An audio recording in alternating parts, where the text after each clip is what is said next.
Les invito a acompañarnos en un viaje fascinante a través de todo el mundo en busca de los más importantes misterios del pasado. Y para iniciarlo, nada mejor que preguntarnos sobre el paradero del objeto de poder más enigmático del pasado, el Arca de la Alianza.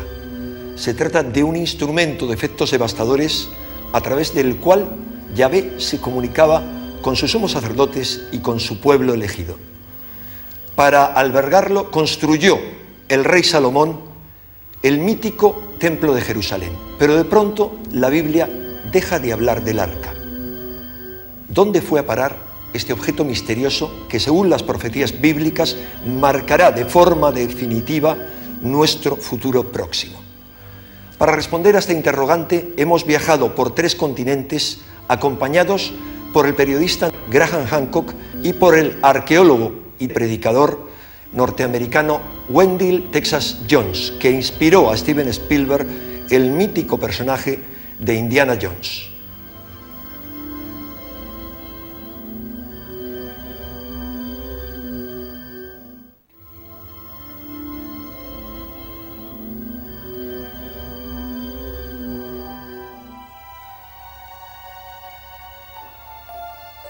Bien, hablemos de lo que estoy buscando aquí.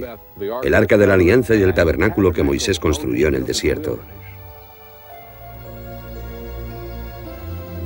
El Arca de la Alianza, que contiene las tablas de la ley con los 10 mandamientos que Dios dio a Moisés. Una encarnación de la presencia de Dios entre el pueblo de Israel. Un símbolo de la unión entre Dios y el pueblo elegido. La esencia de la religión judaica primitiva. El rey Salomón construyó el templo en Jerusalén para protegerla. El Arca de la Alianza, perdida para siempre. Durante más de 20 años, Wendell Jones, religioso y experto en arqueología bíblica, ha reunido a un grupo de voluntarios empeñados en la búsqueda del Arca. Hace más de 2500 años, cuando el profeta Jeremías anunció la destrucción de Israel y la llegada de los ejércitos de Asiria y Babilonia, el Arca desapareció. Así surgió el mayor misterio de la Biblia, un enigma que obsesionó a Jones. El profeta Jeremías. Estos pueblos ocultaron el Arca de la Alianza aquí, junto con el tabernáculo, a poca distancia de donde estamos sentados ahora. Ha estado allí desde entonces, y el rollo de cobre dice exactamente dónde. La tradición antigua sostiene que los sacerdotes y los profetas ocultaron el arca y otras reliquias sagradas antes de que llegaran las horas más oscuras de Israel. ¿Pero dónde? Hay quien dice que dentro del monte del templo. Otros creen que en el monte Nebo, al otro lado del río Jordán. Wendell Jones piensa que está aquí, en algún lugar bajo estos peñascos que separan el desierto de Judea del Mar Muerto. Hace 50 años, un joven árabe que buscaba una cabra perdida tiró una piedra en una de las múltiples cavidades que hay aquí. Fue así como se descubrió el primer rollo del Mar Muerto. Ahora se encuentra en este Museo del Libro, en Jerusalén. Los rollos fueron escondidos en la víspera del levantamiento de los judíos y del holocausto que los ejércitos de Roma causaron en torno al año 70 después de Cristo, cuando destruyeron el templo de Jerusalén. Pero Wendell cree que este misterioso rollo hecho de cobre habla de tiempos mucho más remotos. 7 siglos antes, Israel trató desesperadamente de repeler a los asirios en una lucha que culminó con la destrucción del primer templo de Salomón y el exilio en Babilonia. Israel lloraba la pérdida de sus más sagradas posesiones. Esas historias que narra la Biblia han sido parte de la vida de Wendell. Mi madre no leyó la Biblia hasta que tuvimos edad para leerla por nosotros mismos. Una vez yo le pregunté, mamá, ¿cuándo empezaste a leer la Biblia? Y ella dijo, una mañana me desperté muy enferma. Mi madre era una mujer muy sana. Consultó al doctor y este le dijo, estás en el 2.º mes de embarazo. Ella me explicó. Volví a casa. Me senté en la mesa, abrí la Biblia por el Génesis y empecé a leerlo sobre mi estómago. Yo creía que los fetos podían entender. Por supuesto, esto ocurrió hace 68 años. Y hoy sabemos que los fetos pueden aprender. Jones se asombró al observar que la Biblia oculta la desaparición del arca. No encontramos ninguna explicación ni en la Biblia, ni en la Torá, ni en ningún otro texto. Mi pregunta era, ¿dónde están esos documentos, madre? ¿Dónde están los documentos? Ella no sabía dónde estaban. Me dijo, no lo sé, y agregó, pero puedes estar seguro de que si el pueblo judío escribió y ocultó unos documentos, aún los tienen. Jones cree que el antiguo rollo de cobre esenio es el documento que enumera los tesoros del templo perdido de Salomón. Cree que ha descifrado su mensaje secreto. El mensaje sería como el mapa de un tesoro que indica dónde está oculta el arca. Este es un facsímil del rollo de cobre basado en la interpretación de Joseph Melech. Aquí existe una tumba en el río de la cúpula. Ahora, si observamos este cauce, sube y en el extremo se ve esa cúpula. De modo que la palabra kipá es una cúpula. Naala Kipá, el río de la cúpula. De modo que tenemos el río de la cúpula, tenemos el hueco de la columna, las dos entradas con el agujero en la parte superior. La descripción geográfica de donde estamos nosotros en este mismo momento coincide con lo que está descrito en el rollo. Este rollo se escribió como el mapa de un tesoro y hay una codificación. Yo no voy a revelarlo ahora, es un secreto. No me importa divulgarlo después de haber utilizado el rollo y haber publicado un libro con este descubrimiento. Jones ha pasado decenas de años buscando el arca, investigando estas cavernas del Mar Muerto. Una búsqueda observada con escepticismo por los eruditos y las autoridades. Teddy Kollek, exalcalde de Jerusalén. El gran descubrimiento serían los tesoros del templo, pero no creo que exista ni siquiera la mínima posibilidad de encontrarlos jamás. Pero este escepticismo oficial no desanimó a Jones, que poco a poco fue teniendo éxito en su búsqueda. A principios de la década de los 90 se encontró este recipiente que, según cree Jones, contenía aceites de unción ritual y después se hallaron inciensos preciosos. Eran parte de los tesoros ocultos del templo. Jones ha estado explorando las antiguas grutas de Qumran durante un cuarto de siglo, buscando los objetos sagrados del Segundo Templo y también el tesoro arqueológico más apreciado de todos los tiempos, el Arca de la Alianza que contiene los 10 mandamientos. Se cree que las aventuras arqueológicas de Bendill Jones sirvieron de inspiración para la película de Spielberg En busca del Arca perdida. Esa película es una broma en comparación con lo que estamos haciendo aquí. Este erudito cree que su equipo está más cerca que nunca de realizar un importante descubrimiento arqueológico. Sin embargo, la alegría general no es compartida por las autoridades de Israel. Esperaba que ellos dijeran felicitaciones, en cambio me quitaron el permiso. No estamos violando ninguna ley. Señor Jones, ahora quite su coche. Lo confirmé con su departamento. Sé cuáles son sus límites. Está fuera de su jurisdicción.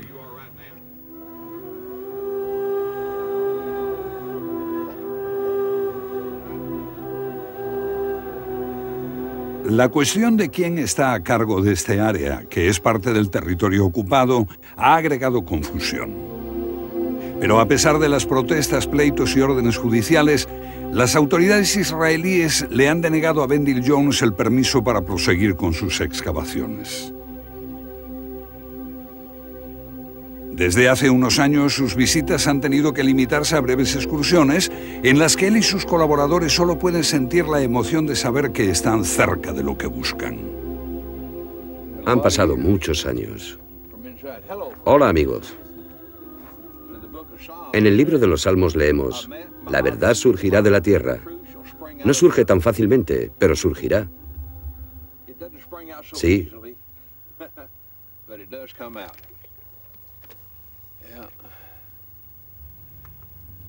Hay mucha sangre, sudor y lágrimas en estas cuevas. Jones se refiere a muchos momentos en que él y su gente se enfrentaron al peligro, pero también a la historia. Sufrieron un gran terremoto aquí en el año 747 y muchas de esas cuevas se hundieron. Los techos se desplomaron. Muchas veces crujieron sus improvisadas columnas y sus ruinosos cimientos mientras rugía la tierra.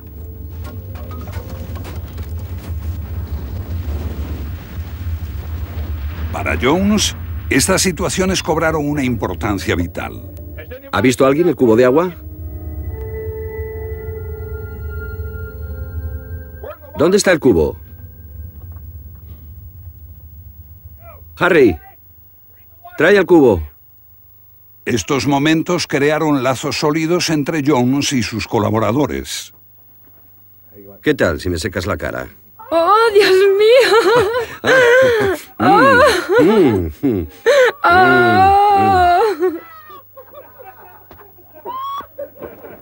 No lo tengo nada claro ahora. Es como una familia. No puedes vivir aquí, en las trincheras o en las tiendas, sin crear un vínculo especial. Desde hace varios años, Jones ha estado invirtiendo su tiempo, insistiendo para obtener el permiso que les permita excavar donde ellos creen que se halla el arca desde hace más de 25 siglos. Pero también podría ocurrir que estén completamente equivocados. Sí, el arca está aquí, en Axum. Desde el día que partió de Jerusalén y llegó a Axum, ha estado aquí.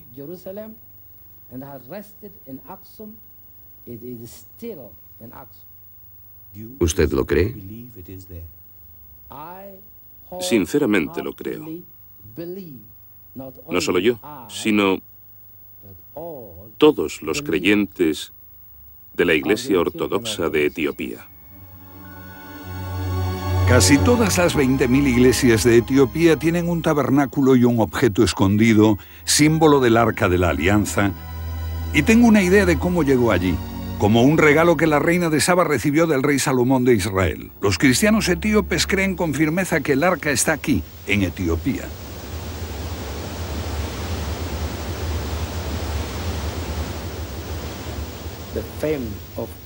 La fama del rey Salomón llegó a oídos de la famosa reina de Saba, en Etiopía.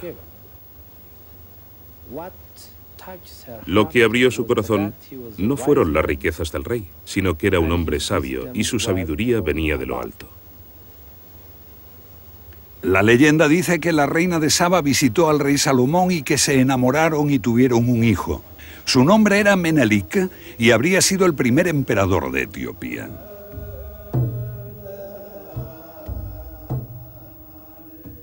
Y el rey Salomón amaba tanto a este hijo que le permitió tener la más sagrada posesión de Israel, el Arca de la Alianza. Así fue como la más sagrada de las reliquias, el símbolo de la unión entre Dios y su pueblo elegido, con Menelik, pasó de Israel a Etiopía. ¿Puede imaginarse al hombre más sabio de la tierra construyendo un magnífico templo en Jerusalén para albergar el Arca de la Alianza y después dárselo a su hijo para que la reina de Saba lo tuviera custodiado en una choza de paja? No tiene sentido. Fuera de Etiopía, esta leyenda nunca tuvo credibilidad. La Biblia no deja dudas de que el arca estuvo en el templo de Jerusalén durante siglos después de Salomón. Menelik, si es que existió, simplemente no pudo llevar el arca a Etiopía. Sin embargo, la creencia de que el arca está en Etiopía está muy arraigada en la religión de ese país.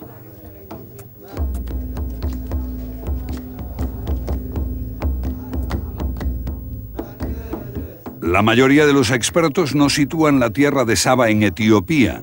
Para ellos, la reina de Saba vino del sur, de Arabia. La leyenda de Menelik y el arca no sería más que folclore. Y aún así quedaba en pie el misterio de lo ocurrido con el arca. Por encima de todo estaba Dios, dado que Él llevó a los judíos a la tierra prometida. El arca era la encarnación del Dios que venció a los enemigos de Israel. El mayor misterio de la Biblia, incluso quizás el mayor misterio de toda la historia humana. Este objeto, que no tiene precio, en el cual se creía que residía la presencia de Dios y que emanaba poderes sobrenaturales, fue el centro del culto en la primitiva religión judaica, de la que surgen las otras grandes religiones del mundo. Que hubiera desaparecido, esto me fascinó. Que se hubiera desvanecido sin dejar ninguna mención en las escrituras me pareció imposible. Tendría que haber una historia detrás, tendría que haber una verdad por descubrir que aclarara este enigma. Y es por eso que me atrajo. Como corresponsal en África durante mucho tiempo, el escritor Graham Hancock había quedado fascinado por la leyenda de Etiopía. Igual que otros investigadores, no creyó que fuese verdad, pero durante unos pocos días que pasó en Francia le ocurrió un hecho que le condujo a una serie de nuevos descubrimientos. Todo comenzó en un pequeño café en la plaza de la Catedral de Chartres. Dígame, por favor, ¿por qué este restaurante se llama La Reina de Saba? Porque allí, en el pórtico norte de la catedral, hay una estatua de la reina de Saba. Siempre se ha creído que la reina de Saba era un personaje árabe. Los estudiosos la sitúan en el sur de Arabia, pero aquí en la Catedral de Chartres, asombrosamente se corrobora lo que afirman los etíopes sobre la reina de Saba. Una estatua de la reina de Saba se sitúa en un contexto africano, con una figura etíope a sus pies. Y cuando vi eso, me acordé de mi trabajo en Etiopía, la certeza de que había un misterio real en aquel país relacionado con la reina de Saba. Y más emocionante aún, aquí encuentro, muy cerca de la estatua de la reina de Saba, una imagen del Arca de la Alianza y una extraña inscripción. Iq Amicitur, aquí está oculto. Esta inscripción es oscura y ambigua, pero sugiere la posibilidad de que el arca esté oculta en Etiopía. Todo eso le trajo a la memoria extrañas ceremonias y años de investigación sobre la leyenda etíope. Hancock había permitido que le disuadieran las opiniones convencionales de los expertos, pero este descubrimiento casual que hizo en Chartres volvió a despertar su deseo de reanudar su búsqueda del Arca de la Alianza.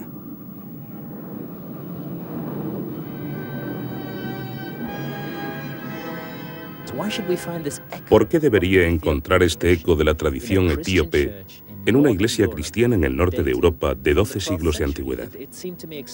Me pareció sumamente complejo. Por lo menos, aquellos que construyeron el pórtico norte de la Catedral de Chartres habían tenido contacto con Etiopía. Y eso les impresionó tanto como para recogerlo en la construcción de esas esculturas.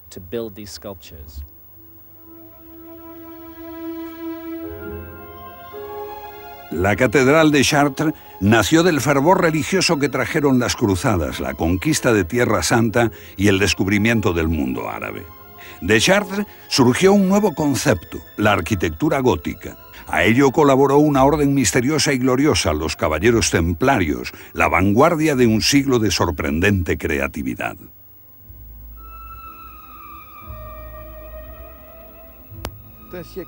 Fue un tiempo rico, una era creativa, una era audaz.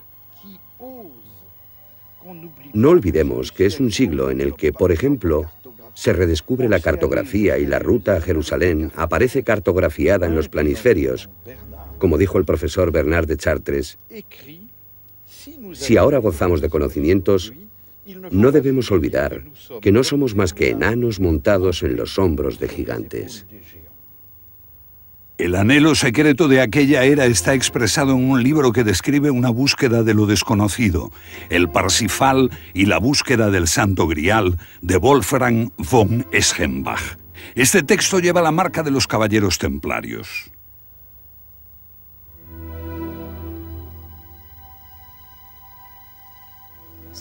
Prácticamente es bajo la perspectiva de los templarios que fue concebida y escrita la búsqueda del Grial por parte de Parsifal. Los especialistas han investigado el significado del Parsifal de von Eschenbach y observaron ecos africanos que conmovieron a Hancock, un experto en aquel continente. Tenemos aquí un buscador del Grial, viajando por las profundidades de África más allá de Roas. Muchos estudiosos han pensado que Roas estaba en Europa, pero yo sé que Roa es el antiguo nombre de una antiquísima capital de Etiopía conocida ahora como Lalibela.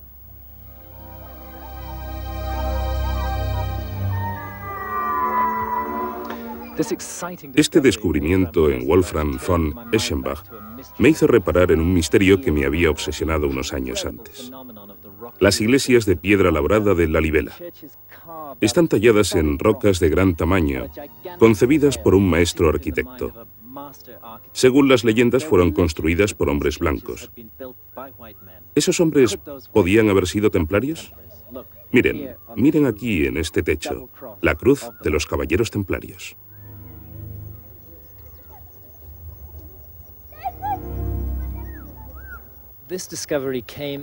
Este descubrimiento fue una revelación para mí. Me situó en Jerusalén. Allí, en el siglo XII, los templarios comenzaron su búsqueda del misterio central de la Alta Edad Media. Para algunos era el Santo Grial. Para mí, era el Arca de la Alianza.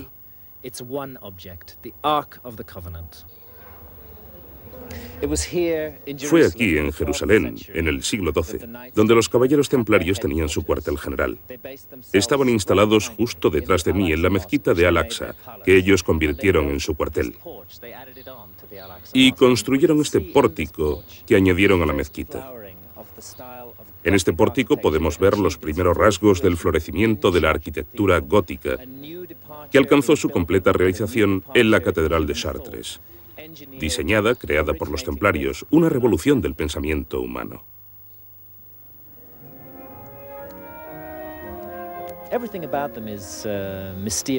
Todo lo que tiene relación con estos caballeros es misterioso. Llegaron no se sabe de dónde. A comienzos del siglo XI, un grupo de 9 caballeros se dirigen a Jerusalén. Consiguen establecerse en el Monte del Templo. Asumen un control total del Monte del Templo y no permiten entrar allí a nadie. Están buscando el arca. No había una reliquia religiosa más preciada que el Arca de la Alianza. Si pudieran hallarla y llevarla a Europa, entonces sus ambiciones de lograr el mayor poder secular quedarían satisfechas. Con este objeto en sus manos, serían imparables. Al principio, los templarios parecían guiados por lo que habían adquirido de los judíos. Una de las tradiciones judías más enraizadas es que el Arca de la Alianza está enterrada aquí, en las cavernas y túneles del Monte del Templo. El Monte del Templo, durante siglos, ha sido un campo de batalla. Es imposible realizar trabajos arqueológicos allí. Pero en el tiempo de las cruzadas, cuando los templarios ocupaban el Monte del Templo, aprovecharon para cavar debajo del monte, en busca del Arca de la Alianza, supongo yo. Pero de pronto sucedió algo. Se detuvieron. Como si se hubiesen enterado de algo nuevo. La Iglesia de Etiopía ha mantenido siempre un monasterio en Jerusalén. Hoy, solo unos tristes restos atestiguan el modo en que Etiopía nutrió sus lazos con este centro cristiano del Santo Sepulcro. Durante muchos siglos, sin interrupción, un pequeño grupo de monjes visitaba tierras musulmanas desconocidas para romper el aislamiento de Etiopía. Pero las iglesias más poderosas fueron expulsándolos de sus santuarios. Ahora los monjes se amontonan dentro de unas cuevas convertidas en una iglesia por los cruzados frente a un constante desfile de peregrinos. La Vía Dolorosa conduce hasta una de sus capillas que aún existe. Los servicios se celebran bajo los empujones de los turistas y el objetivo de las cámaras fotográficas. Todo lo que estos monjes pueden hacer es lamentar la pérdida de un pasado glorioso.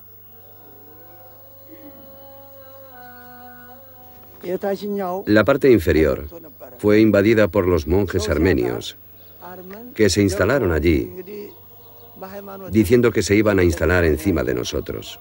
Nuestra gente aquí no habla el idioma local y nuestros reyes no llegaron a tiempo para ayudarnos.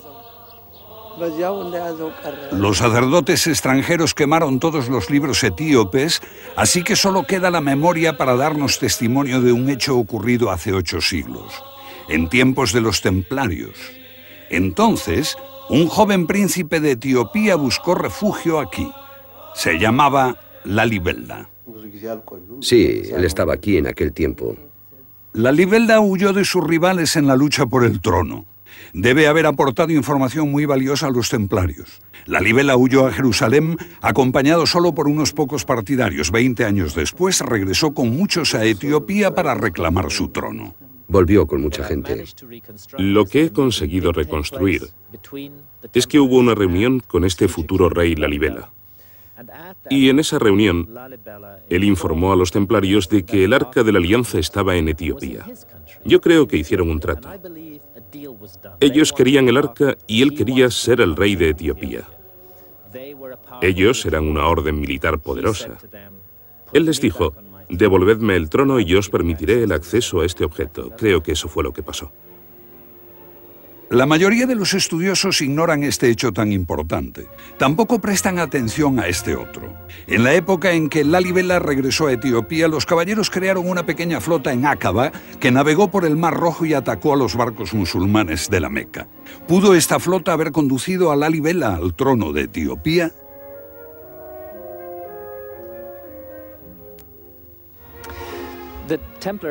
La evidencia templaria jugó un papel crucial en mi propia búsqueda. Me hizo confiar en que había mucho más de cierto de lo que los especialistas estaban dispuestos a admitir en la tradición según la cual los etíopes poseían el arca. Pero yo me enfrentaba a un problema real. La historia de Menelik trayendo el arca de la alianza a Etiopía no podía ser verdad. Por lo tanto, si el arca había llegado a Etiopía, lo que yo necesitaba era descubrir cómo. Tenía que haber una explicación. Y así fue como me puse a investigar. La Biblia no dice nada sobre la desaparición de su reliquia más sagrada. Sumerge este hecho en el misterio. La tradición judía sostiene que el arca fue escondida para preservarla de los ejércitos de Asiria y Babilonia, pero un estudioso culpa de ello a cierto rey de Israel.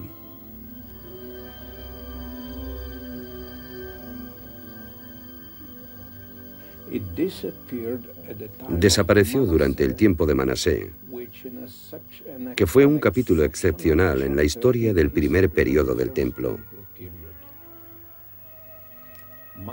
Manasé era un gobernante pagano. Él introdujo en el templo una imagen de Asera, que es una deidad cananita. Una imagen, un ídolo, ambas. La imagen de Asera y el arca no podían estar juntas. Era un problema. Los sacerdotes de Jerusalén no permitirían tal cosa, ni los profetas, ni la gente en general. Los textos destacan que Manasé derramó mucha sangre, tanta que inundó Jerusalén de sangre inocente. Sangre inocente es un modo de aludir a la sangre de los profetas. Al aparecer los profetas populares, que trataron de defender la antigua religión de los judíos. Ahora bien, eso está sugerido en 3 o 4 palabras, como mucho.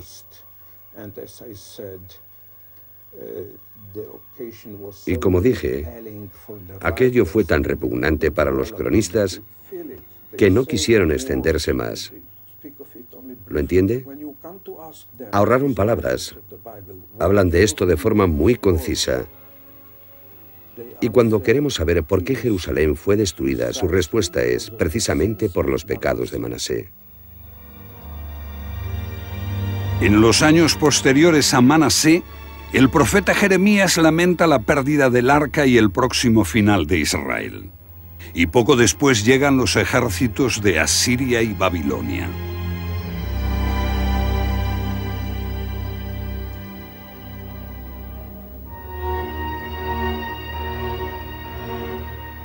En los túneles y cavernas del monte del templo, los judíos lamentan la caída de Jerusalén, la destrucción del primer y del segundo templo. Pero apenas unos pocos conocen la existencia de otro templo, un tercer templo construido por refugiados de las persecuciones de Manasé que tomaron como guía un verso de las Escrituras.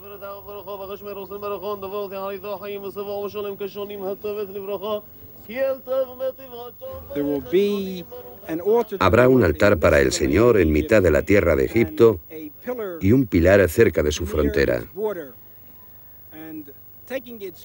Y tomando de guía este versículo bíblico, en los tiempos en que Manasé paganizó el templo de Jerusalén, un grupo de sacerdotes huyó a Egipto y allí construyeron un templo sustitutivo en Elefantina.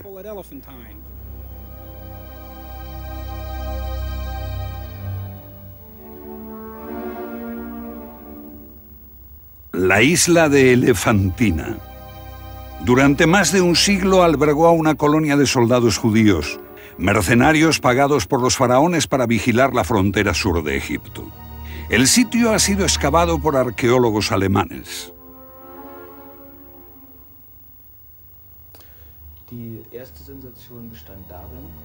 La primera revelación fue que en torno a finales del siglo se hallaron papiros en Elefantina que hacen mención a la comunidad judía del sur de Egipto. La segunda es que en ellos se hace mención a un templo judío en esa zona que precisamente se parece al templo de Jerusalén. Este templo no debería estar allí.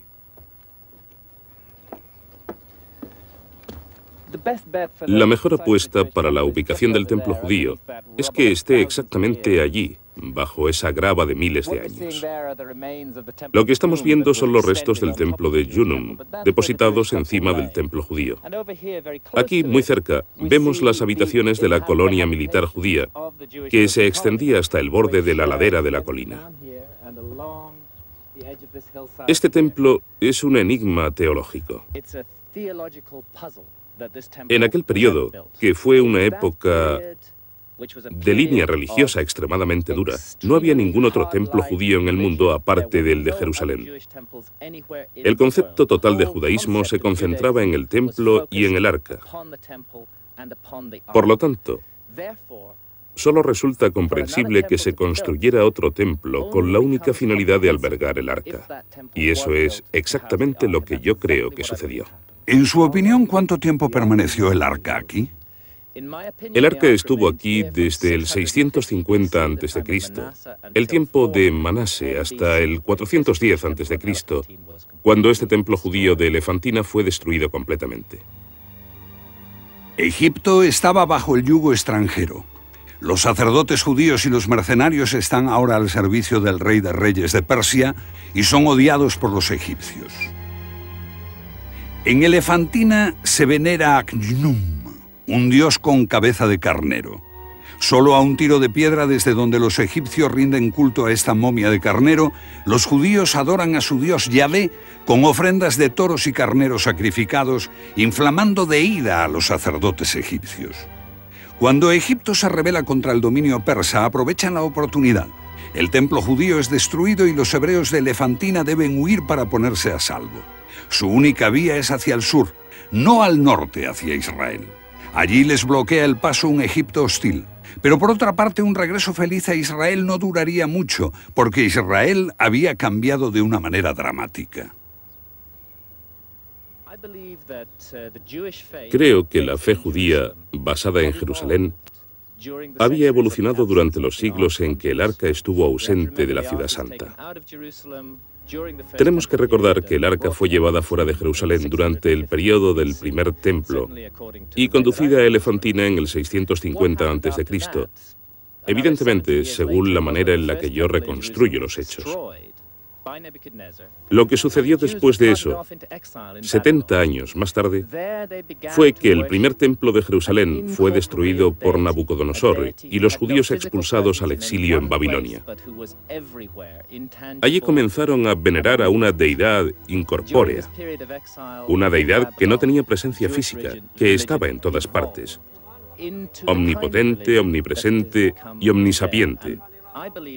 Durante este periodo de exilio en Babilonia, la religión judía evolucionó hacia el tipo de religión que es hoy en día. Y creo que solo en Elefantina, donde el arca permaneció, se mantuvo la antigua forma de religión judía. Por eso, si el arca hubiera regresado a Jerusalén en esa época, en el 410 a.C., podrían haberse creado conflictos entre el clero de Jerusalén y el clero establecido aquí. De modo que todo indica un viaje hacia el sur. No al norte atravesando un Egipto hostil, hacia una Jerusalén que no quería el arca, sino hacia el sur, hacia Etiopía, siguiendo el Nilo, en las verdes regiones montañosas de Etiopía, en torno al lago Tana. El sagrado lago Tana en las montañas centrales de Etiopía. Alrededor del año 400 a.C., los judíos que estaban refugiados en Egipto llegan aquí, al corazón de África. quizá para juntarse con otros judíos que llegaron siglos antes en compañía de Menelik, el legendario hijo de Salomón y la reina de Saba. En el lago Tana hay una pequeña isla, Tana Kirkos.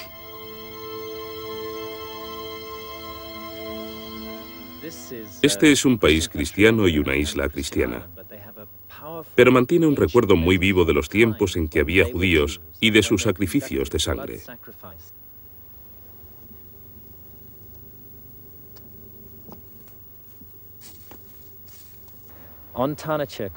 En Tana Kirkos me dijeron que el Arca de la Alianza permaneció allí durante 800 años. Cuando fue traída a Etiopía, se llevó a esa isla por motivos de seguridad. Este había sido el centro de veneración para un pueblo que en aquel tiempo era enteramente judío, y permaneció allí durante 800 años como centro de veneración. Ellos me mostraron un altar que había permanecido delante del arca, donde se había vertido la sangre de los sacrificios. Entonces pude unir todos los cabos sueltos de esta historia.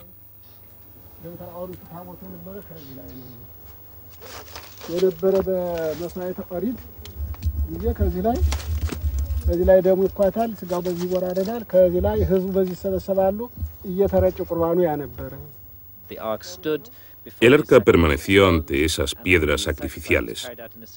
La forma en que se producía el derramamiento de la sangre que relatan los etíopes coincide exactamente con las tradiciones del Antiguo Testamento.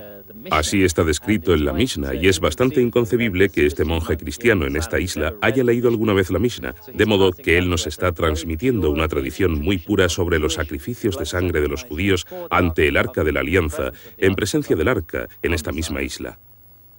Y aunque el Arca de la Alianza haya sido llevada hace tal vez 1600 años a Aksum, donde está actualmente, aquí aún se siente su presencia. En lo que a mí respecta, tengo una sensación muy extraña, como si el Arca de la Alianza hubiera estampado su poder y energía en esta isla y en estas rocas. Con el surgir de la cristiandad, los judíos de Etiopía disminuyeron en poder y número. A principios de los 90 del primer siglo después de Cristo, tras la hambruna etíope, los judíos que aún permanecían allí fueron trasladados a Israel, donde pronto se adaptaron y perdieron sus tradiciones. Pero algunos de los más ancianos recuerdan aún cómo vinieron a Etiopía hace 2000 años. ¿Qué es Rafael Hadane? Puede aún describir la ruta llena de peligros y penurias según la antigua tradición oral falasha. Los judíos que huían de Elefantina atravesaron las montañas de Etiopía.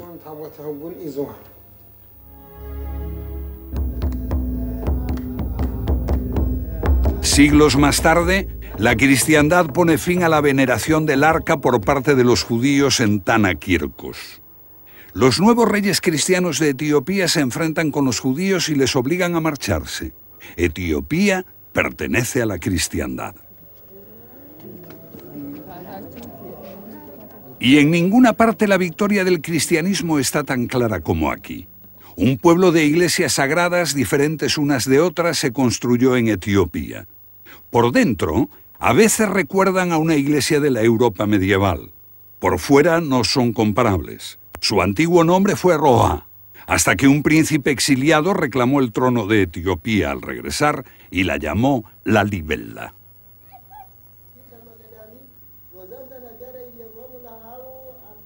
Las piedras de las iglesias se desplazaron y entonces las construcciones se desprendieron de la roca. En una explanada, un sacerdote recita una oración por los cadáveres de aquellos que comieron el pan de la Sagrada Comunión.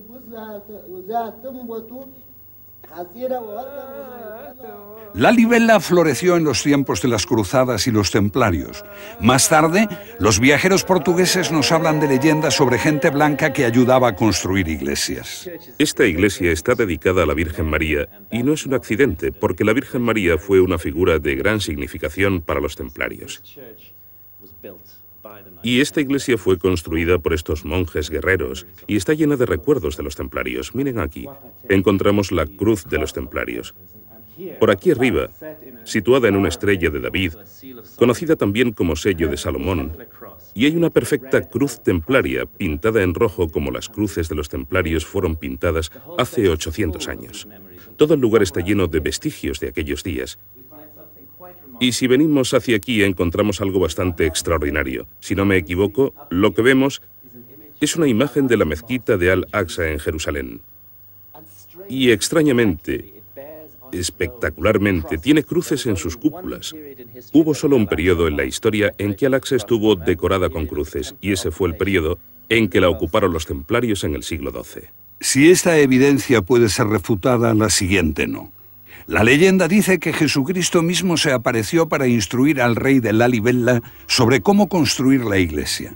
Jesús se habría apoyado contra este pilar, y por eso está cubierto, resguardándolo para siempre de las miradas de los curiosos. ¿Podría verlo? Nadie está autorizado a verlo. Por lo menos, ¿podría decirnos lo que está escrito detrás de la tela? Dice Sador, Alidor, Danat, Avera, Rodas, y estos son los nombres de Dios. Sador, Rodas. Las palabras Sator, Rotas, eran de especial significación para los templarios. Forman un anagrama porque se lee tanto al revés como al derecho, y nosotros hemos encontrado esas mismas palabras en una importante propiedad del temple en Gisors, Francia. Las palabras exactas del criptograma templario son Sator, Sador, Arepo, Alido, Tenet, Danat, Ópera, Avera, Rotas, Rodas. Todas las palabras pueden invertirse, leerse hacia adelante y hacia atrás, horizontal y verticalmente. Las palabras de Tenet forman una cruz con un significado en latín y reordenadas, las letras forman las palabras latinas Paternoster, Padre Nuestro, con una A y una O sobrantes, Alfa y Omega, los nombres de Dios sin duda.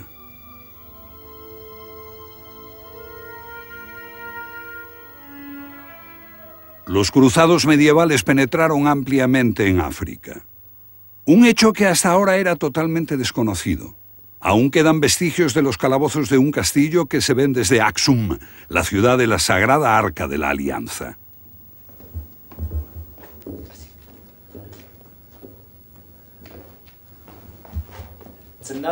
Hay otra cruz templaria, debajo de aquí, una perfecta cruz patada.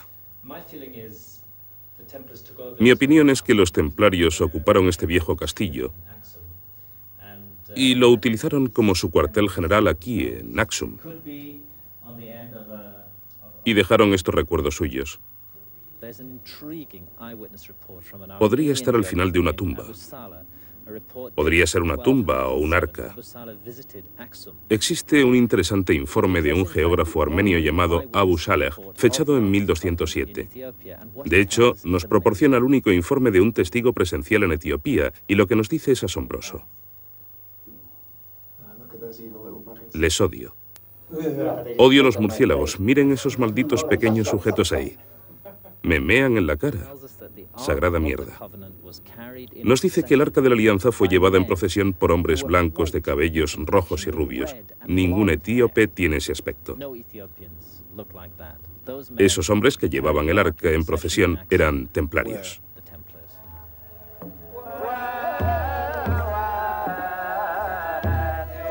Hace 800 años vinieron por esto, la gran ceremonia de Timkat.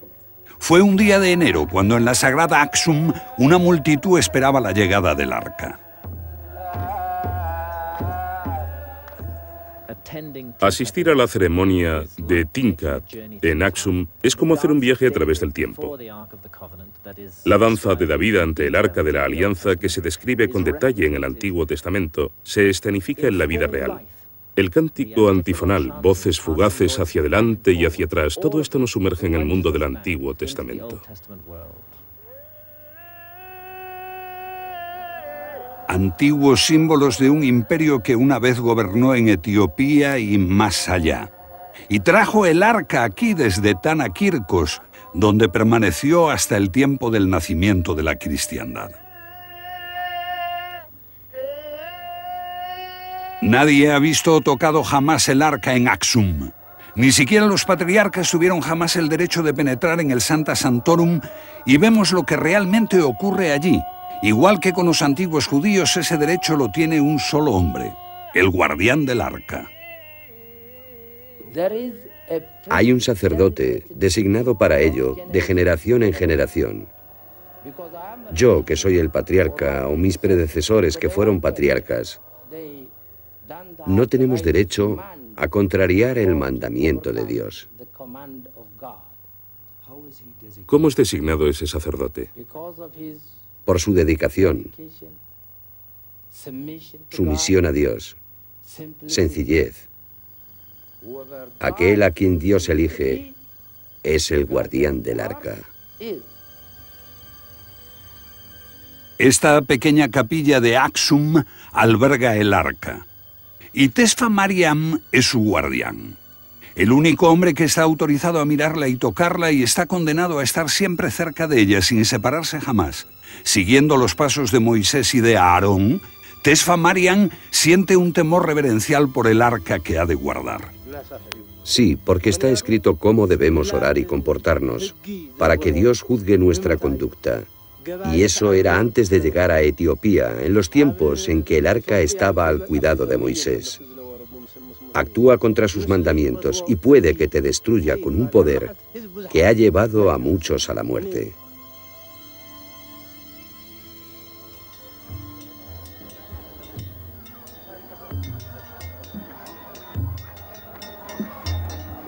En el festival de Timkat, 20.000 réplicas procedentes de cada una de las iglesias de Etiopía simbolizando el arca son llevadas en procesión. Pero aquí, en Axum, se cree que un cofrecito envuelto en un costoso velo es el arca auténtica. Tesfa Mariam no está entre los sacerdotes participantes. El guardián del arca permanece dentro, en el Sancta Sanctorum, como si el arca no hubiese salido de allí.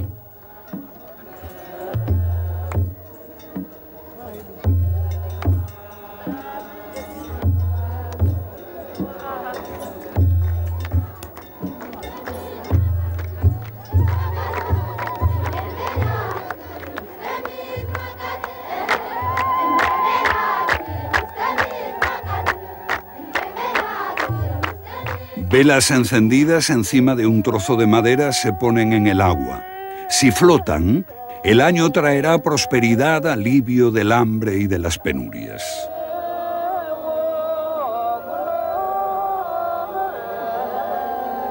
Miles de ellas rodean este estanque conocido como el baño de la reina de Saba. Cuando un sacerdote bendice el agua hay un momento mágico durante el cual se hace el silencio y surge una multitud de palomas venidas de no se sabe dónde que rodean las aguas.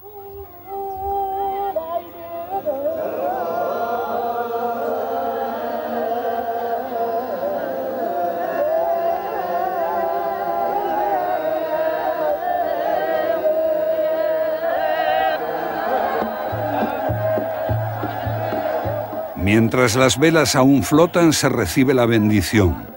Durante unos minutos preciosos el agua se considera sagrada y la multitud se adelanta para recogerla, mientras los niños desafían las órdenes de los sacerdotes que no permiten nadar allí.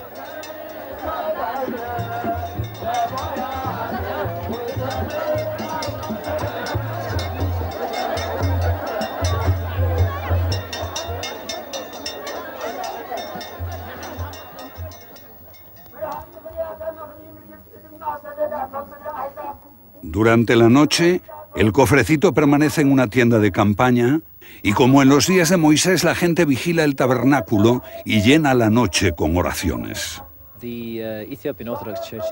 La Iglesia Ortodoxa de Etiopía es literalmente única en el mundo. No hay nada que se le parezca. Y es una forma de religión muy pura y simple. Dudo en decirlo, pero hay algo de paganismo en esta reversión del culto al Arca de la Alianza. Paganismo, pero lleno de una ardiente creencia en Dios y en la presencia de Dios, traído aquí por el Arca de la Alianza.